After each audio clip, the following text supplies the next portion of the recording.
평안하십니까? 네, 반갑습니다. 오늘 본문은 부활하신 예수님께서 엠마오라고 하는 마을로 가고 있는 두 명의 제자들과 길에서 만나 일어난 일들입니다. 일단 예수님과 이 두 제자의 만남은 사복음서 중에서 마가복음과 누가복음에 기록되어 있습니다. 그런데 그 마가복음에서조차 단 2절만 짧게 다루는 데 비해서 누가는 이 내용을 아주 길고 구체적으로 다루고 있고, 누가가 이 성경을 기록하면서 강조했다라고 하는 특징이 있습니다. 또 한 가지 다른 복음서들과 다른 특징 중에 하나는, 보통 우리가 알고 있듯이 부활하신 예수님께서 최초로 나타나신 그 모습은 그 무덤가에 있었던 여인들 앞에서 최초로 나타나셨습니다.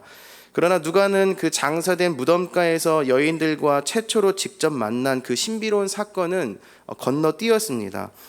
그렇기에 오늘 본문에서는 누가복음에서 말하는 것은 예수님께서 부활하신 이후에 실제적으로 첫 번째로 나타나신 모습이라는 것입니다. 누가는 이 본문의 내용을 통해서 다른 저자들과는 다르게 자신의 글, 이 누가복음을 읽는 사람들에게 이야기해주고 싶은 무언가가 있었다는 것입니다. 왜냐하면 예수님께서 죽으시고 부활하신 첫 모습을 다른 저자들과는 다른 관점으로 그리고 길게 다루고 있기 때문입니다. 그렇다면 어떤 모습들이 있는지 좀 살펴보려고 하는데요. 결론부터 말씀드리자면 예수님께서 그 길 가고 있는 그 두 제자들과 대화를 나누시게 되고, 그로 인해서 그 제자 2명에게 커다란 변화 한 가지가 일어났다라고 하는 이 사실에 우리는 주목할 필요가 있습니다. 그것은 오늘 본문 누가복음 24장 32절에서 말씀해 주시고 있는데, 그들이 서로 말하되 길에서 우리에게 말씀하시고 우리에게 성경을 풀어주실 때에 우리 속에서 마음이 뜨겁지 아니하더냐, 이렇게 서로 이야기하는 모습입니다. 부활하신 예수님과의 만남 이후에 그들은 서로 이야기를 나누게 됩니다. 서로 질문하는데, 당신 마음이 뜨거워지지 않았습니까? 그랬더니 그 상대방도 나만 그렇습니까? 당신도 그렇습니까? 이러면서 서로 마음이 뜨거워졌다는 것을 확인하는 것입니다. 그러면 우리는 질문이 생기겠죠. 먼저는 마음이 뜨거워졌다라고 하는 게 어떤 걸까요? 손바닥으로 이렇게 심장을 만졌는데 뜨거워, 이렇게 하는 게 마음이 뜨거운 걸까요? 그런 것이 아니겠죠. 이것은 큰 감동으로 인해서 마음이 뜨거워졌다, 마음이 무언가로 인해서 요동치고 있다는 것을 보여주고 있는 것입니다. 그리고 여기에서 쓰인 단어가 내가 불을 붙인 어떤 그런 능동태가 아니라 누군가가 나에게 불을 붙여주신 수동태로 쓰여졌다라는 것입니다. 그렇다면은 이건 예수님께서 그들 마음에 불을 붙여주신 사건이었다라는 것이죠. 다시 말해서 이 변화가 단순한 그 감정적인 변화가 아니라 예수님께서 그들 마음에 불을 붙여주신 사건이다라는 것입니다. 여러분, 우리도 그렇게 되고 싶다는 생각이 절로 들지 않으십니까? 우리의 마음의 온도는 요즘 어떠십니까? 목사님께서 송구영신님 할 때 라오디게아 교회에 대해서 말씀하시면서 그 마음의 온도가 있다는 것을 우리는 확인합니다. 그리고 창조의 근본이신 예수님께서 그 라오디게아 교회에게 이렇게 말씀하시죠. 네가 차지도 않고 뜨겁지도 아니하도다 하시면서 다음 말씀이 더 중요한 것 같은데, 네가 차든지 뜨겁든지 하기를 원하노라, 이렇게 말씀하십니다. 창조의 근본이신 분께서 이렇게 하길 원한다라고 하시면서 차든지 뜨겁든지 하라, 이렇게 말씀하십니다. 왜 미지근하면 뱉어내실까? 그건 비유이기 때문에 이렇게 표현하면 어떨까요? 열심과 무관심의 차이, 이런 거 아닐까요? 여러분, 우리의 온도는 어떻습니까? 혹 뜨뜻미지근하지 않으십니까? 더위 속에서는 상쾌한 찬물이 우리에게 참 좋습니다. 그리고 이렇게 날씨가 추운 날에는 김이 모락모락하는 그 따뜻한 차 한 잔이 우리의 뱃속을 평안하게 하죠. 그러나 우리의 그 믿음의 온도, 마음의 온도는 어떠해야 합니까? 우리는 차든지 뜨겁든지 해야 한다라는 것입니다. 하나님을 향한 열심과 무관심 속에서 우리는 어디에 있는지 살펴볼 필요가 있다라는 것입니다. 그러면 우리는 다시 한번 자연스럽게 그 제자들의 마음이 그 뜨거워진 그 모습을 보면서 한 가지 질문을 자연스럽게 갖게 될 것입니다. 어떻게 그렇게 될 수 있었나? 그렇죠?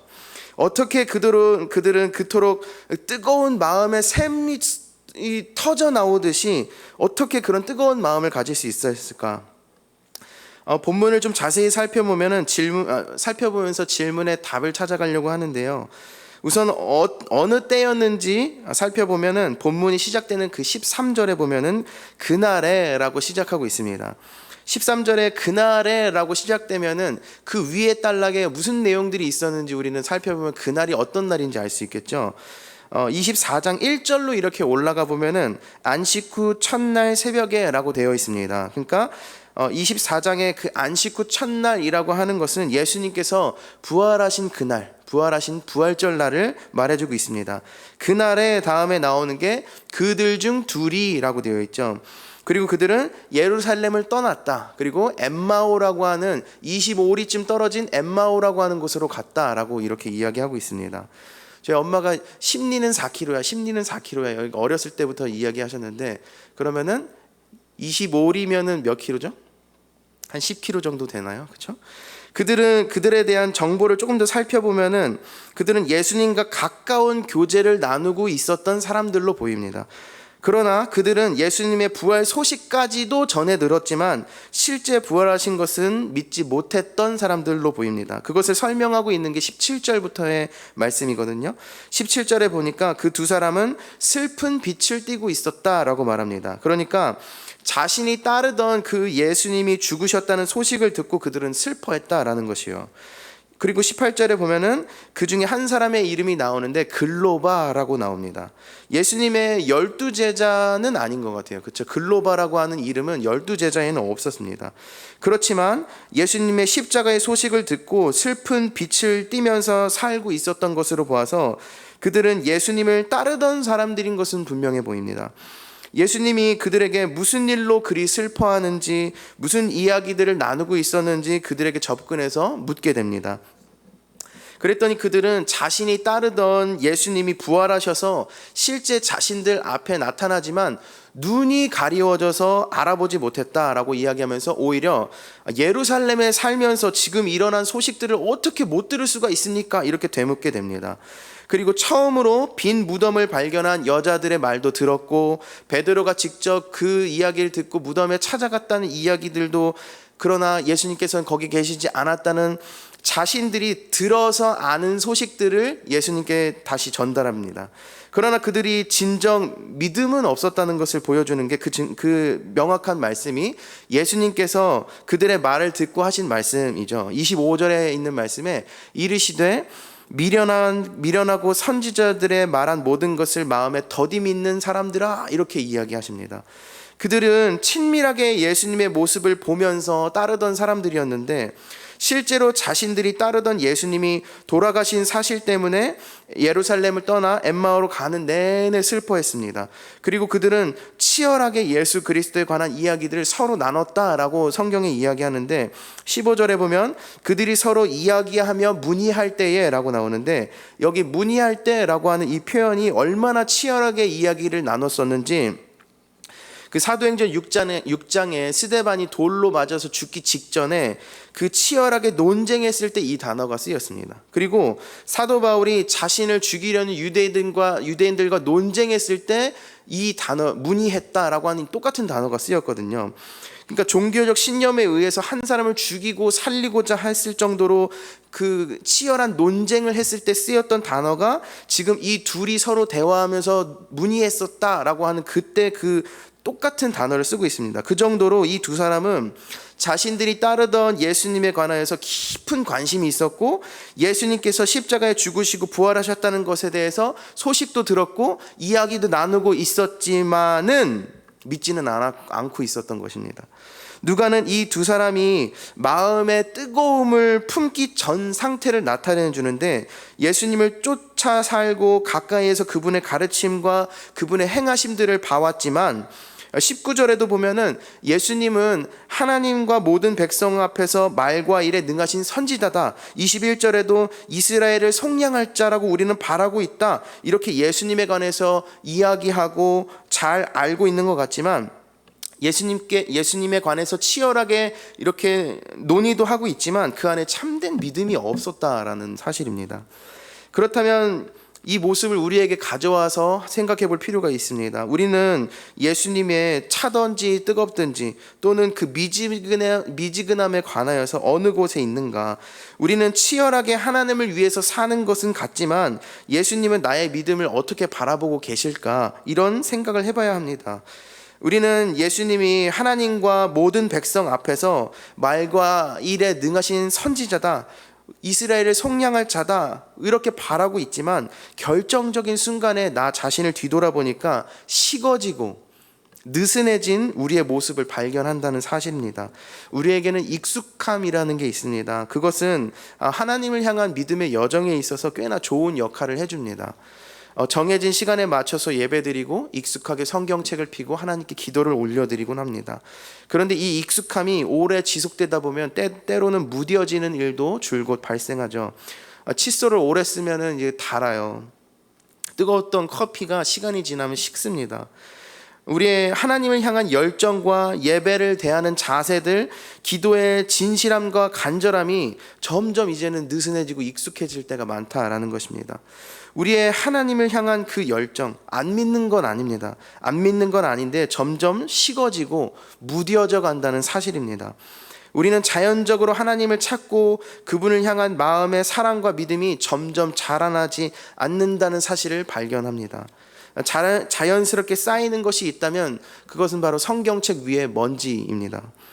에콰도르의 5 선교사 이야기로 유명한 짐 엘리엇 선교사님이 계신데 이제 막 선교를 떠나려고 준비를 하고 있었어요. 근데 이제 어머니가 그 위험한 지역에 선교를 가면 안 된다 이렇게 말리시는 장면이 이제 편지가 기록된 게 있어요. 거기서 보면은 이 미국 내에서도 얼마나 복음을 들어야 할 사람들이 많은가, 아들아 미국 내에서도 이렇게 말씀을 전할 기회가 많다 이렇게 이야기하는데 짐 엘리엇 선교사님이 이제 어머니한테 하는 말이 있었어요.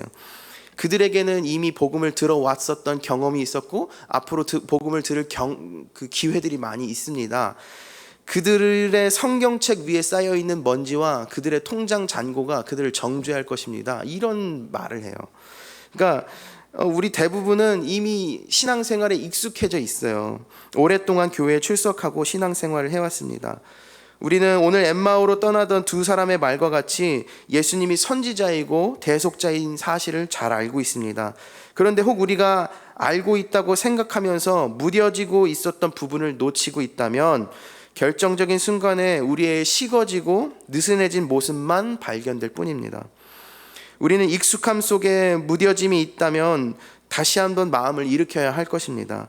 그리스도는 살아계신 하나님의 아들이시고 죄의 결과로 처절하게 삶의 순간순간 고통을 느끼면서 해결할 수 없는 죄의 짐을 등에 업고 살다가 영원한 지옥 형벌에 빠질 우리를 구원해 주신 분이 바로 그리스도다라고 하는 이 사실을 우리는 계속해서 상기해야 됩니다.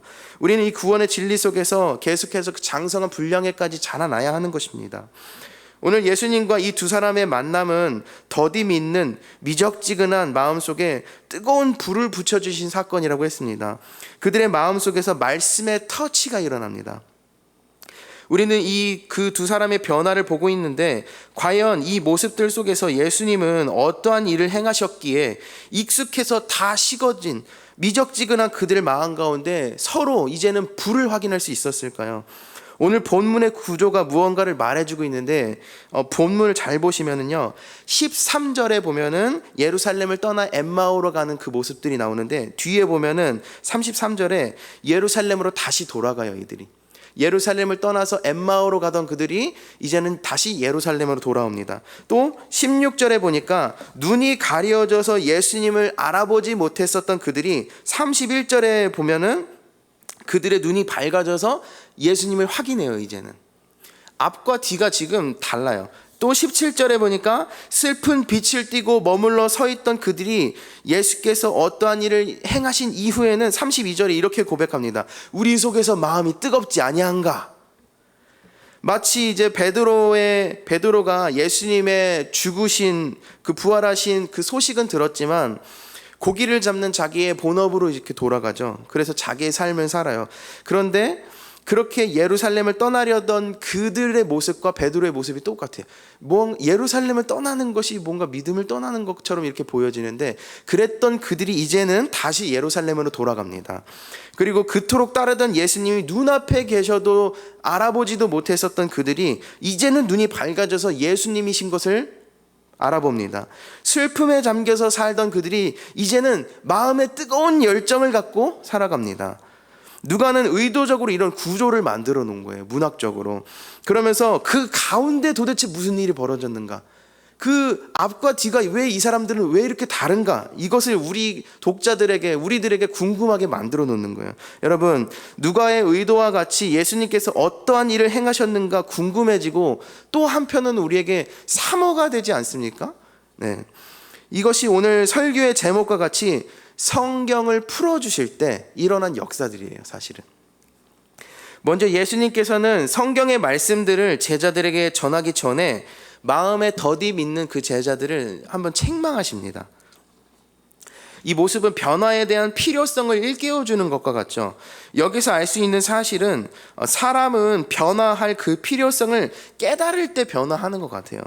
다시 말해서 우리의 부족함을 깨달을 때 우리는 변화할 수 있어요. 살이 쪘다 했을 때 다이어트를 생각할 수 있듯이, 무언가 우리가 변화가 필요하다고 인식이 될 때 이제 변화가 되는데, 내 믿음은 괜찮아, 내 신앙생활은 아무렇지도 않아, 나는 예수님에 대해서 많은 것들을 알고 있어, 이렇게 생각하고 있을 때는 이 변화할 틈바구니조차가 없어요. 그러나 말씀이 우리에게 다가와서 가장 먼저 하는 일이 무엇입니까? 죄와 무지를 깨닫게 하는 게 말씀의 역할입니다. 오늘 본문도 내가 더디 믿고 있었구나, 내가 익숙함에 빠져서 내 마음이, 내 믿음이 미적지근했구나, 이렇게 깨닫게 해주시는 것이 예수님의 첫 번째 터치였습니다. 그런 제자들의 마음에 말씀으로 그들의 마음을 터치하신 겁니다. 더디 믿어서 영적으로 무지한 그들에게 그들의 상태를 깨닫게 하시고, 그 후에 영적인 진리들을 깨닫도록 말씀을 이제 입혀주시는 거예요. 말씀의 주제는 26절부터 시작되는 그리스도가 이런 고난을 받고 자기의 영광에 들어가야 할 것을 말씀하셨습니다. 당시 유대인들은요, 일반적으로 메시아가 고난받는 것에 대해서 귀를 기울이지 않았어요. 우리가 알고 있듯이 구약 성경에는 고난받는 종에 대한 모습이 굉장히 많이 나오잖아요. 알고 있잖아요, 우리도. 그런데 유대인들은 그것에 대해서 큰 흥미를 갖지 않았어요. 그 약속을 성취하고 계시는 모습을 성경 곳곳에서 메시아에 관한 그런 말씀이 있음에도 불구하고 그들은 다윗의 왕권을 갖고 이 땅의 가장 큰 권위의 모습으로 오실 메시아를 기대하고 기다리고 있었습니다. 그러나 예수님께서는 그 고난의 과정을 반드시 거침으로써 단순히 그 유대 종교 지도자들에 의해서 그냥 힘없이 처형당한 것이 아니라 언약의 말씀을 능동적으로 이루시기 위해서 십자가의 죽으심과 또 부활하심으로 본래 자기의 영광에 들어가게 될 것을 26절부터 설명해 주고 있는 거예요. 그리고 바로 다음 절 27절에도 모세와 모든 선지자의 글로 시작하여 모든 성경에 쓴 바 자기에 관한 것을 자세히 설명하셨다라고 되어 있습니다. 실로 성경 전체의 주인공, 그 구원의 주체이시고 주인이신 예수님이시면서 부활하신 예수님께서 이런 구절구절들에 대한 해석을 통해서 자신의 메시아 되심을 설명해 주고 계신 것입니다. 여기에서 자세히 설명했다라고 하는 표현이 해석해 주시다, 의미를 밝혀주시다, 번역해주시다, 이렇게 표현이 되는데, 구약의 글들을 읽으면서 어떠한 장애물도 없이, 어떤 이해가 안 되는 부분이 없이 아주 깨끗하고 선명하게 구약의 말씀들이 예수님 자신을 향한 내용이었다는 것을 철저하게 설명해 주시는 거예요. 이 말씀을 읽으면서 드는 생각은, 나에게도 실제 예수님께서 이렇게 설명해 주시면 얼마나 좋을까. 여러분 부러우시죠? 그런데 사실은 이게 부러운 내용만은 아닙니다. 그 이유는 성령님께서 지금 그 역할을 우리에게 해주시고 계시기 때문이에요. 지금 예수님께서 제자들에게 하셨던 이 일을 잘 생각해 보면은 우리에게도 동일하게 일어나고 있는 일입니다. 우리는 스스로가 아니라 성령의 인도하심을 따라서 말씀을 통해 죄와 무지를 깨닫게 되죠. 그리고 성경의 말씀과 또 설교 말씀들을 통해서 구원의 약속의 말씀들을 우리에게 주십니다. 또 성경의 말씀을 우리의 마음에 더디 믿지 않고 깊이 믿을 수 있도록 인도해 주세요. 그게 예수님께서 제자들에게 하신 일이었고, 또 오늘날 성령을 통하여서 우리에게 하시는 일이 바로 이것입니다. 그리고 이 일 후에 그들은 예수님과 함께 음식을 나누고 이제 눈이 밝아진 모습이 나옵니다. 그 역시 그들이 노력이 아니라 예수님께서 그들의 눈을 뜨게 해주신 놀라운 일들 아니겠습니까? 우리에게도 이 구원의 놀라운 역사가, 죄로부터 건진받은 역사, 그리고 성찬의 식탁으로 초대해 주시는 그 놀라운 역사가 사실은 이 기적 중에 기적인 거예요. 나는 원래 좀 온순하고 착해요. 그래서 나는 교회 안에 있는 게 당연해요. 아닙니다. 그것이 기적이에요, 기적. 지금 이 자리에서 시간을 드리고 또 물질을 드리면서 하나님의 말씀을 듣고 찬양을 하는 이런 일들은 다 기적적인 일들이에요. 그 후에 이제 그 두 제자들은 곰곰이 생각을 해보게 됩니다. 우리에게 말씀해 주시고 성경을 풀어주실 때 우리 속에서 마음이 뜨겁지 않았는가? 아, 이거 기적이구나. 진짜 예수님께서 죽으시고 부활하셨구나. 우리가 그 예수님을 만난 거구나. 그분이 우리에게 말씀을 주셨고 그 말씀이 우리 속에서 역사했기 때문에 마음이 뜨거워졌구나. 깨달았어요. 그렇게 깨달은 제자들은 엠마오에서 다시 예루살렘으로 돌아갑니다. 눈이 어두워져서 보지 못했던 그들이 눈이 떠져서 예수님이신 걸 알아보고 그 말씀의 역사가 깨달아져서 마음이 뜨거워진 그들은요, 예루살렘으로 다시 올라가서 무슨 일을 했을까? 제자들과 함께 복음을 나눠요. 33절 한번 보실까요? 이제 32절이 우리 속에 마음이 뜨거워지지 않았는가 하고 나서 33절에 보면 곧 그때로 일어나 이렇게 돼 있어요. 그러니까 바로 즉각적인 행동이죠. 곧 그때로 일어나 예루살렘에 돌아가 보니 11 제자 및 그들과 함께한 자들이 모여 있었다라고 이렇게 이야기합니다. 그리고 34절에 보니까 말하기를 하면서 제자들이 말하고 있었던 거예요. 말하기를 주께서 과연 살아나시고 시몬 베드로에게 보이셨다 하는지라, 이렇게 제자들이 그 부활하신 예수님에 대해서 나누고 있었어요. 제자들이 모여서 베드로에게 보이셨다, 예수님의 부활에 대해서 말하고 있을 때 그때 이제 35절에 보니까 두 사람도 라고 하면서 그 두 사람도 사실은 예루살렘에서 엠마오로 그냥 도망간 것처럼 이제 어디 떠났잖아요. 근데 다시 곧 바로 일어나서 예루살렘으로 돌아와서 이제 그 제자들, 예수님의 11 제자들 그 무리에 같이 합쳐져서 그들도 길에서 된 일과 예수께서 떡을 떼심으로 자기들에게 알려주신 것을 말하더라, 이렇게 되어 있어요.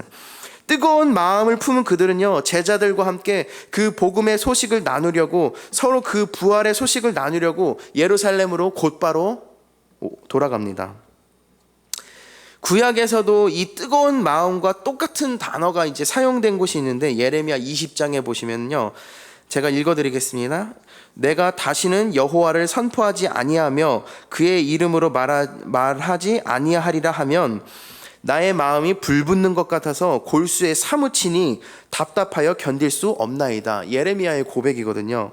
예레미야가 지금 여기 20장에서 처한 상황은 매맞고 감옥에 갇힌 어려운 순간이었어요.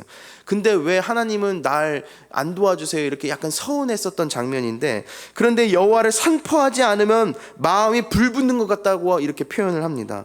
마음의 뜨거움은 복음을 나누려고 하는 것과 관련이 연관되어 있다는 것을 우리는 발견할 수 있어요. 말씀을 맺으려고 하는데, 주께 부름받은 성도들은 말 그대로 하나님이 택하시고 부르신 겁니다. 그리고 그 부름에 있어서는 먼저는 죄의 비참함을 발견하게 하시고 그 비참함을 친히 해결해 주시는 그분의 영광을 우리에게 보여주십니다. 그로 인해서 우리는 말씀으로 변화받고 또 모든 삶을 말씀으로 인도함을 받습니다. 우린 그 구원과 인도하심의 그 감사를 깨달은 것을 또 발견할 때 우리의 마음을 뜨겁게 하시는 그분의 역사를 발견하면서 그것을 기억하면서 그 복음의 소식을 서로 나누고 또 선포하게 되는 것이 우리를 부르신 하나님의 뜻입니다. 여러분, 말씀을 통해서 기도 제목을 발견하면 우리의 냉랭함을 말씀으로 다시 한번 뜨겁게 해 주시옵소서. 그 마음속에 뜨거움을 갖고 복된 소식을 서로 나누며 그 복된 소식을 전파하며 살아가는 우리 모든 성도님들 되시기를 소망합니다. 기도하겠습니다.